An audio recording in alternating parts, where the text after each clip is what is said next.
미련함을 극복하자 오늘 설교의 제목이 되겠습니다. 잠언서 17장을 보면은 이제 우둔한 자가 있고 지혜로운 사람이 있고 명철한 그런 사람, 냉정한 그런 냉철한 그런 분들이 있습니다. 보면은 그 미련함을 극복을 하기 위해서는 우선 명철해야지 돼요. 냉철하게 무슨 일을 할 때마다 이 상황을 잘 파악을 해야 됩니다. 오늘 추수감사절기입니다. 미국은 지금 이제 그 G1 나라로 세계 최고의 그런 이제 소위 말해서 정치, 경제, 문화 모든 분야에 굉장히 탁월한 그런 나라로 이렇게 다 알려져 있습니다. 그러나 이 나라는 역사가 이렇게 오래돼 있질 않아요. 우리가 종교 개혁을 1517년대에 마르틴 루터가 종교 개혁을 하지 않았겠습니까? 한 500년 됐죠. 그 뒤로 한 300년 정도밖에 되지 않았는데 지금 이 영국에서 신앙생활만 잘할 수 있다고 하면 이제 그 종교 개혁은 오직 성경대로 잘 믿질 않으니까 그리고 오직 믿음, 오직 은혜, 오직 성령만을 믿자. 이제 신앙이 전부죠. 이 사람들에게는 다른 거는 별로 따지진 않습니다. 전부가 하나님이라는 거죠. 그러니까 올바르게 신앙생활을 해도 올바르게 하자는 겁니다. 우리가 신앙생활만 올바르게 한다고 하면은 죽음을 불사해도 좋고 그곳이 어느 곳이라고 할지라도 좋습니다.라고 시작은 한 게 청교 미국의 그 이제 시대를 연 청교도인들입니다. 이 청교도인들이 11월 이제 세 번째 주에 추수감사절기를 드리는데 이 전 미국을 하나로 묶는 데에 큰 역할을 할 수 있었던 그 감사절기가 아닌가 이렇게 생각이 돼요. 많은 분들이 죽었어요. 죽어도 좋다는 겁니다. 죽어도 의미 있는 죽음이라는 겁니다. 그러면서 감사하는 겁니다. 우리가 즉 감사하는 것은 쓸데없는 일을 하기 위해서 감사하는 것이 아니고 우리는 옳은 일을 하기 위해서 우리 선조들이 목숨을 걸고 오직 신앙을 위해서 오직 믿음으로 그러니까 기초를 완전히 믿음으로다가 이 다져놓고 우리가 이런 부분에 대해서 좀 냉정하게 분석할 필요가 있어요. 아니 어떻게 도대체 미국이라는 나라가 그때만 하더라도 1700년 된데 전혀 알려져 있지 않는 나라입니다. 이 나라가 지금의 뭐 아주 급성장을 한 거죠. 몇백 년밖에 안 돼, 400년밖에 안 된 나라가 세계 최고의 나라가 된 겁니다. 이거는 뭐냐면 그 나라가 하나로 묶을 수 있었던 것이 뭐냐면 하나로 연합할 수 있었던 것이 뭐냐면은 이 추수감사절기예요. 그때의 초대 미국의 대통령이 여러분들 잘 아는 조지 워싱턴 대통령이었습니다. 이분이 아예 처음으로 이 미국의 국경일로 선포해버리고 마는 겁니다. 이 나라를 하나로 묶는 모든 그 국민들이 하나로 이렇게 묶어가지고 하나님께 영광 드리는. 그러니까 이 사람들은 자연스럽게 그 미국에서 있는 분들은 전부 다 국경일이니까 그 국경일인데 그 날이 무슨 날인가? 옳은 일을 하기 위해서 뭉쳤다는 겁니다. 옳은 일을 하기 위해서 우리나라 같은 경우도 2002년 월드컵 때 남한 같은 게 지금 얼마나 분열이 남남 갈등이 더 심하다고 그러지 않습니까? 그때 네덜란드에서 히든 그 감독이 와가지고 선수들 바뀐 사람이 하나도 없어요. 근데 히든 그 감독이 와가지고 하나로 묶은 겁니다. 선수들을 그때 박지성 군이라든가 이런 이제 선수들을 발굴했는데 약속한 대로 박지성 선수는 아주 최고의 선수로 프리미엄 리그로까지 뛸 수 있도록 그렇게 만들어 놓지 않았겠습니까?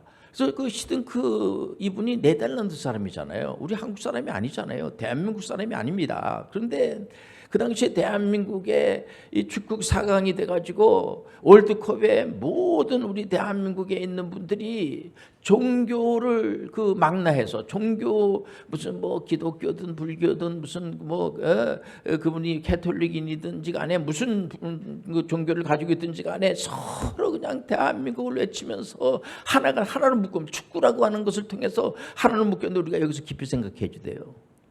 그때 만약에 4강이 되지 않았다고 하면 선수들이 전혀 실력이 없어요. 그러면은 무슨 하나가 되겠습니까?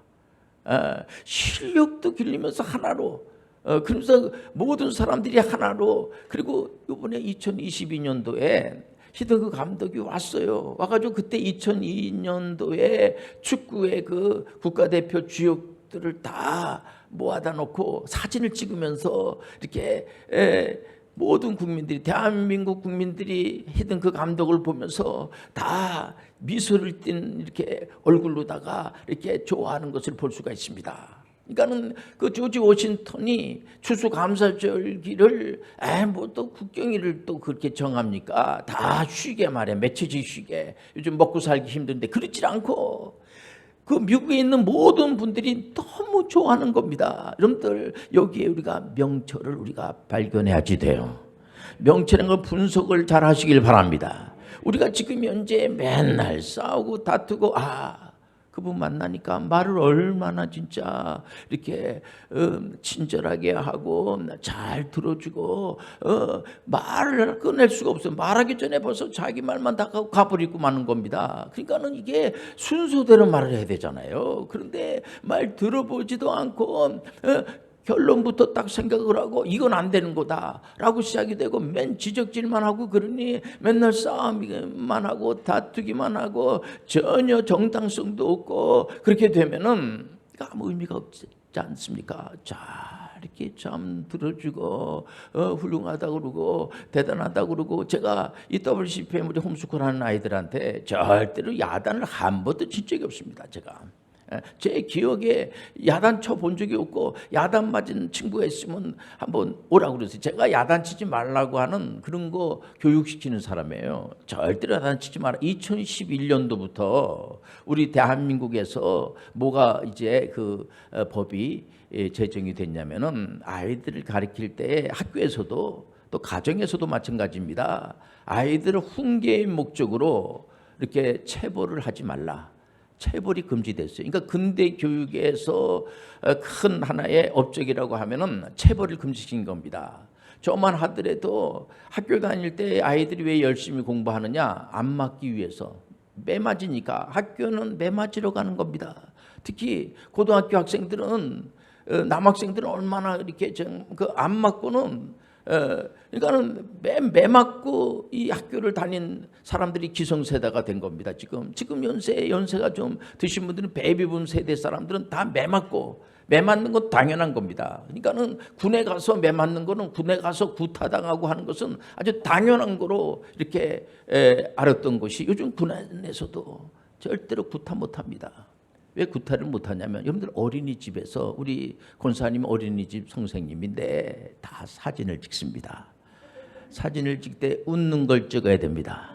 얘가 우는 거 되니까 짜증난다든지 하는 찍으면 안 됩니다. 그 부모님들이 가만히 있질 않아요. 사진을 찍어가지고 이제 각 부모님들에게 다 오늘 하루에 무슨 일 몇 시간별로 분초 단위로 다 보고하게끔 돼 있습니다. 그래서 이제 그렇게 돼 있어요. 지금 현재 우리 교회에서도 이제 WC 홈스쿨 주신들이 군대 갈 나이가 되니까는 장교로 가지 않습니까? 장교 교육을 받을 때, 특히 해군 장교 같은 경우에는 1주, 2주, 3주, 4주 해가지고 11주 동안 훈련을 받습니다. 지금 우리 청년들 2사람이 지금 가서 장교 교육을 받고 이번에 28일 날 인관을 하는데, 1주 단위로 전부 얼굴을 완전히 확인하면서 다 동영상을 촬영가지고 올려놔요. 다 봅니다. 왜냐면은 점수를, 인관 그 성적이 있기 때문에 다 인관, 그리고 1주에는 뭐를 하고, 2주에는 뭘 하고, 3주에는 뭐 하고, 4주에는 무슨 훈련을 받고, 6주, 7주, 8주에는 뭘 받고, 이제 11주가 되면은 11주 되기 이제 그 주간에는 이제 인관 이제 훈련을 예행 연습을 해가지고 부모님들이 오는 데서 이제 폼을 잡아가면서 이제 인관식을 교행을 하고, 그때 이제 상도 받고, 이제 그때 이제 다 소위 계급장, 빛내는 소위 계급장을 달고, 이런 것들이요 실시간으로다가 다 올려놓게 돼 있습니다. 그게 2011년 이후에 체벌이 어떤 훈계를, 가정에도 마찬가지입니다. 여러분들 혹시라도 가정 안에서 아이들을 훈계의 목적으로 체벌을 한다든지 하면은 그는 범법 행위를 하고 있는 거예요. 절대로 아이들을 때리면 안 돼요. 말로도 안 됩니까? 말로도 안 돼요. 여러분들 목소리를 높이지 마세요. 미련함을 극복하는 것은 여기 있음을 하시길 바랍니다. 눈빛으로 하세요. 여러분들 절대로 여러분들 지혜롭고 아주 현명한 사람은 절대로 아는 척을 하지 않습니다. 그죠? 이렇게 그러시냐고 훌륭하시다고 어떤 말씀하시라고 제가 말씀하시면 그저 제가 말씀하시는 대로 이렇게 하겠습니다. 성령께서 말씀하시는 대로 하나님께서 말씀하시면 뭐 하나님 말씀하시는데 뭐 틀린 말씀을 하시겠습니까? 다 옳은 말씀이죠. 저는 그냥 그 말씀대로 순종을 못해서 참 문제지. 저 하나님께서 말씀하신 대로 그냥 그대로. 근데 왜 이스라엘 그 구약의 사람들이 그렇게 야단을 맞고 혼나고 남의 나라에 노예로 팔려가고 또 멸망을 당하고 자기들끼리 피투기는 싸움이 일어나고 하면서 나중에는 말라기에서부터 마태복음까지 구약에서 신약까지 우리 하나님께서 아무 말도 안 하세요. 400년 동안. 암흑시간이라고 그러잖아요. 하도 말을 안 들고 자기 말로만 자기 말만 잠깐만 앞세우고 하나님을 가리키려고 그러는 겁니다. 하나님이 전지전능하신 분이라고 하면은 아무리 이렇게 용서도 잘해 주시다고 하고 은혜도 많다고 하는 분이 뭐 권세도 많고 이 모든 게 다 하나님 거 아닙니까?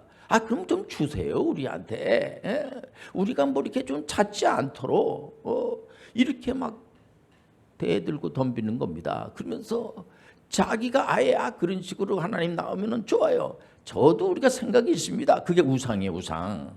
우상을 만들고 창세기도 보면은 그 11장에 바벨탑 사건이 나잖아요. 그렇게 혼나고 나서도 이 탑을 쌓아가지고 말이야 꼭대기에서 자기 이름을 내기 위해서 하나님과 아주 대결을 하려고 하나님하고 대결을 하려고 이게 아니라는 거죠. 그러니까 이 추수감사절에 이 미국 사람들이 그 유래는 우리나라에 지금부터 130년 전에 이렇게 오래되지 않았습니다.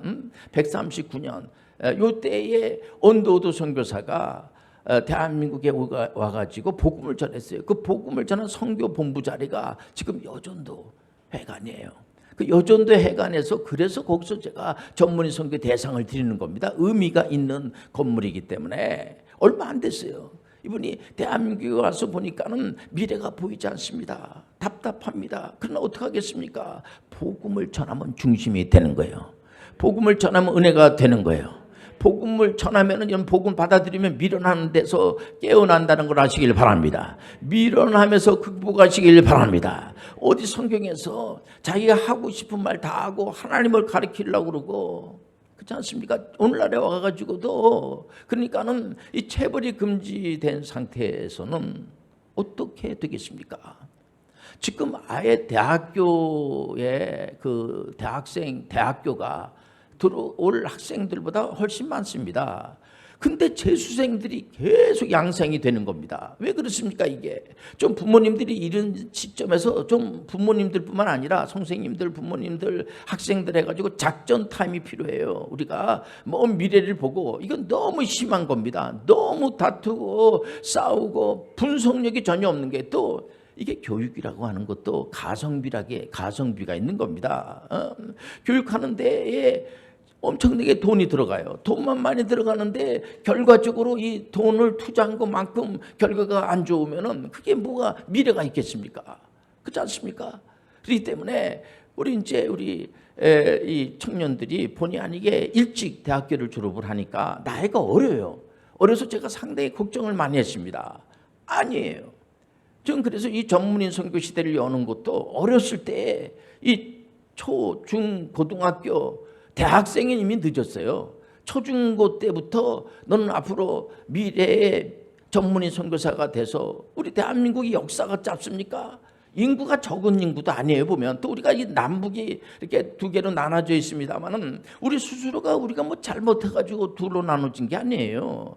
독일 같은 데는 이 독일하고 이 동독하고 서독이 나눠졌어요. 이거는 자기들이 2차 세계대전을 일으켰기 때문에 둘로 나눠버린 겁니다. 그게 우리가 뭐 잘못한 거 하나도 없는데 외세에서 다른 나라 사람들에 의해서 우리가 두동강이가 내버리고 만 거예요. 이거는 우리가 얼마든지가 하나 만드는 운동을 해야지 돼요.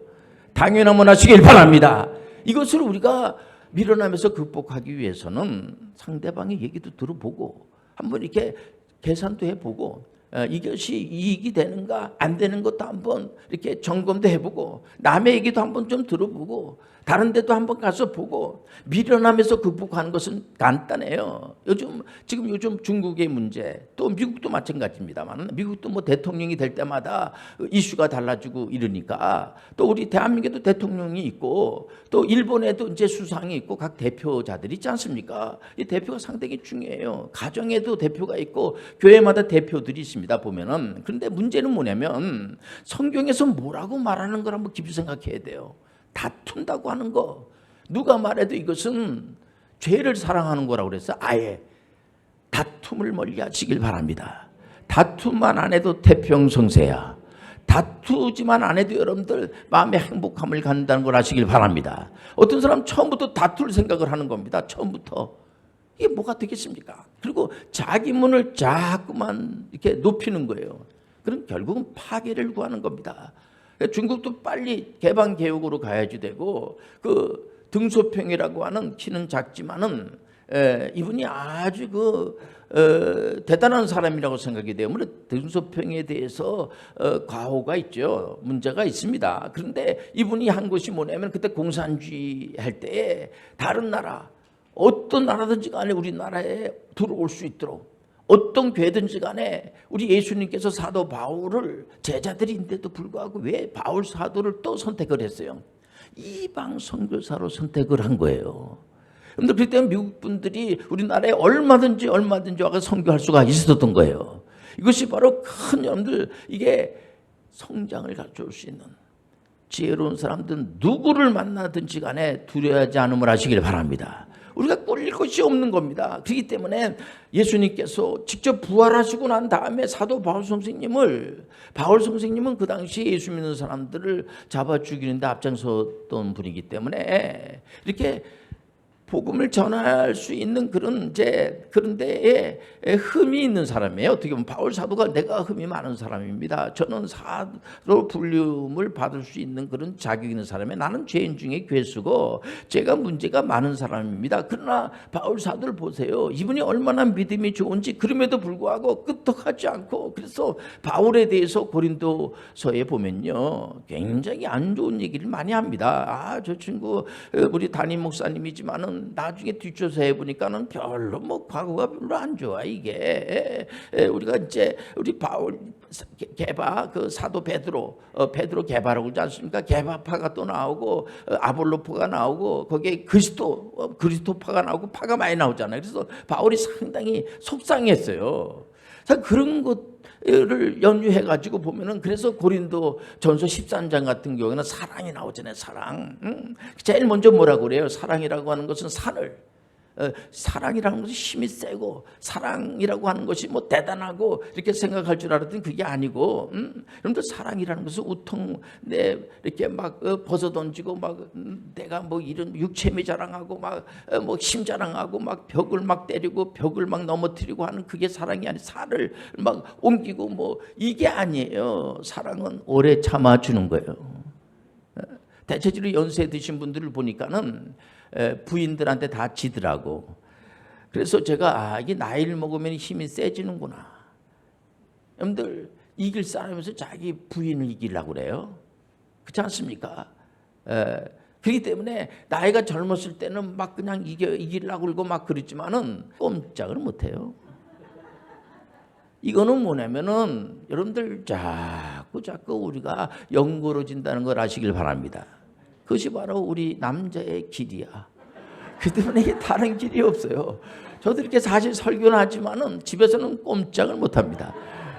다른 길이 없어요. 왜냐면은 사랑이라는 것은 오래 참아주고 덮어주고 상대방의 그 얘기를 들어주고 훌륭하다고 그러고 대단하다고 그러고, 제가 우리 아이들을 사랑하기 때문에 대단하다고 그러고 100점이라고 그러고, 어떻게 다 100점만 맞을 수 있겠습니까? 그러나 강대상에서 제가 한 번도 틀렸다는 얘기를 안 해요. 다 맞았다고 그러고 다 잘한다고 그러고, 지금 거기 이제 훈련 받는데 남자 중에서는 우리 간 친구가 이제 1등하고 여자 교회 중에서는 우리 간 친구가 1등하고 계속 1등한다 그러고 이게요 저만 그런 게 아닙니다. 어느 교회 목사님든지 간에 담임 목사들은 안 오는 사람들은 정말 굉장히 마음에 참 그 아이가 왜 이렇게 교회를 안 나오나 이러면서 또 코로나 때문에 코로나 걸린 거 아닌가 건강하면 되지 뭐 이러면서 늘 기도하고 그렇지 뭐 야단칠 생각부터 하겠습니까? 늘 아이들 안타깝죠. 여러분들 정말 우리 아이들을 사랑하시길 바랍니다. 사랑받아야지만 뭐가 생기느냐? 목표가 생겨요. 많은 분들이 지금 요즘 1년 동안 중학교 1학년 학생들은 이제 시험을 보지 않고 중간고사 이제 기말고사를 안 보고 자유학기제를 하잖아요. 자유학기제의 목표는 목표를 설정시켜 주는 겁니다. 그런데 목표 세운다는 게 쉽지 않아요. 목표가 왜 안 세워지냐면은 사랑을 받지 않아서 그래요. 목표라는 것은 사랑에서 그게 생성이 되거든요. 욱박지른다든지 자꾸만 이렇게 다구친다든지 그러면요 절대로 자기의 꿈이나 비전이 생길 수가 없어요. 여러분들 언제 여러분들 하나님께서 다윗을 미워합니까? 그저 다윗밖에 모르고 다윗은 또 하나님밖에 모르고 요셉을 보세요. 요셉을 하나님부터 얼마나 사랑을 많이 받았는지 상처가 얼마나 많겠어요. 남의 나라의 형님들이 돈을 받고 아예 노예로 팔아먹은 거예요. 팔아먹고 난 다음에 총리가 되니까 굶어 죽게 되니까는 형들이 다 내려온 거야. 죽이려고 아예 땅을 파가지고 묻어서 죽여버리려고 했던 형들입니다. 얼마나 형들을 보면은 원하나에 사무쳤겠어요. 그런데 요셉이 하나님부터 사랑을 받고 형들은 얼마나 비겁한지 저게 지금 아버지가 살아있으니까 우리 이렇게 살려주지 야곱이 죽고 나면 우리 죽일 거야 아마. 그래가지고 형들이 또 모여가지고 작당을 하고 하니까는 요셉이 뭐라 그래요? 형님 그러지 마세요. 형님들이 나를 이쪽으로 팔아먹지 않았더라고 하면은 제가 여기 어떻게 총리 대신이 될 수가 있었겠어요. 형님들 제발 부탁인데 그러지 마세요. 저는 형님들을 보복할 생각이 없어요. 형님들 잘 되기를 원하지. 이게 뭡니까? 하나님의 영을 받은 거예요. 하나님의 은혜를 받은 거야. 하나님의 영을 받으면 내내 저거 보복해야지. 내가 뭐 본때를 배줘야지. 이게 아닙니다. 하나님의 영이 들어가게 되면 믿음과 사람 소망이 넘치게 되고 사랑과 희락이 화평이 넘치게 되고 그래 내가 하나님의 능력을 받아가지고 그래도 내가 저 집구석보다는 나아져야지. 그거는요 그건 귀신령 받은 거예요. 그거 하나님 영 받았다고 할 수가 없어요. 점검해 봐야지 돼요. 진짜 하나님의 영을 받으면은 나보다 남을 낫게 여기고 저분이 참 힘들었는데 물론 이제 힘들어서 잘 되는 그런 사람 이번에 우리 홈스쿨 출신들이 대체적으로 잘 돼요. 잘 되기 때문에 그 부모님들이 빵도 사주고 먹을 것도 사주고 늘 잘해야 됩니다. 예를 들어서 교만하면 안 돼요. 이게 자꾸 비교가 되니까. 그리고 이게 기껏 해봐야 그게 그게 비교할 게가 되겠습니까? 우리는 정말 신앙생활을 잘하면 되는 거예요. 신앙생활만 잘해도 하나님께서 푸른 초장을 인도해 주시고 쉴 만한 곳에 쉬게 도와주시고 이 추수감사절의 의미를 가만히 보니까 감사라고 하는 것은요 어떤 조건이 없어. 여러분들 그저 하나님과 함께하면 그것으로 족한 거예요. 감사하시길 바랍니다. 오늘 자손 만대가 전부 다 전문의 선교 가문을 이루시길 바랍니다. 이제는 선교도 생산적 선교가 돼야지 돼요. 남한테 욱박지르고 겁주듯이 해가지고 하면 안 됩니다. 그러니까 오직한 바울은 전문의 선교 사역자로 아예 그분은 돈을 벌면서 오해할 수도 있으니까 저분이 돈 벌려고 목사 된 거 아니야? 대물림하는 거 아니야? 이런 오해받을 수 있으니까 아예 나는 돈을 벌면서 나는 복음을 전한다. 그런 분들이 많이 있어요. 물론 풀타임으로다가 목회하시는 분들 우리가 배나 존경하지만은 전문인 선교사님들도 얼마든지 필요한 거예요.